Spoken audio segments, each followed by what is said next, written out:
My name is Nadia, and I'm one of the coaches at Ottawa City Soccer Club.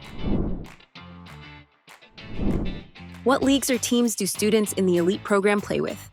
So the students in the elite program will play with our surf competitive players. So they'll play in tournaments within Canada and the US, as well as competition within Canada and the United States. How many hours of training would students normally have in a week? So the students would usually have about 4 or 5 events a week, usually 3 training sessions in a game or 4 training sessions in a game. And training sessions can last anywhere between sort of 75 to 90 minutes. So you're looking at about 6, 7, 8 hours of training and games a week.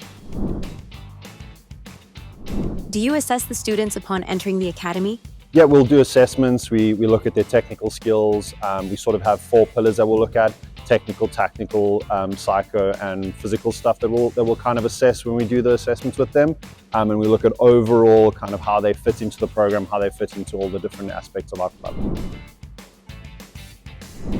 What does the training program entail, and what does a typical session look like? So a regular training session with us would usually kind of go around a activity game.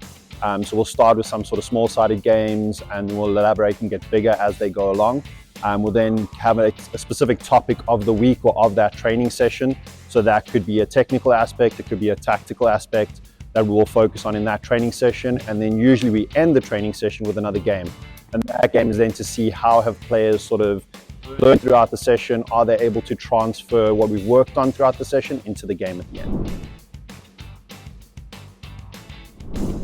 Have you ever had international students participate in the academy?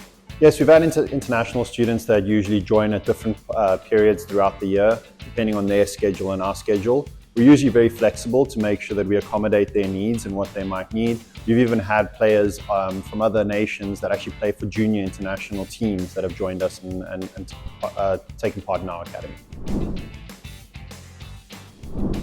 Do you have any examples of international students excelling or achieving notable success at the academy? Yeah, we've had some players, like I say, actually go on and play for the junior national teams that have taken part in our academy. And we've also had some of our players that have had the opportunity to go play overseas. They've joined in. We had a player that actually went over to the UK and played in a tournament in London. We've had a player that played in the Super Cup in Northern Ireland and actually managed to play against Manchester United's youth academy. And he did very, very well there. And after that tournament, he actually got selected to go to the FC Bayern Youth Cup in Bayern Munich, with Bayern Munich. So some massive success there from us. What are the benefits of soccer, and how do these benefits impact students and players? Well, I think soccer and sport in general can transcend so many different things. You know, it's not just about being able to kick the ball and being a good athlete, but it's being a good person. You can learn so many skills around playing sport. And I mean, for me, soccer, of course, because that's my main sport, but just sport in general, just working with other people, being respectful, learning punctuality, learning discipline. There's so many things around sport that just transcend playing just the actual sport itself. Well, thank you very much for your time. We really appreciate what you're doing for students in general. Well, thank you.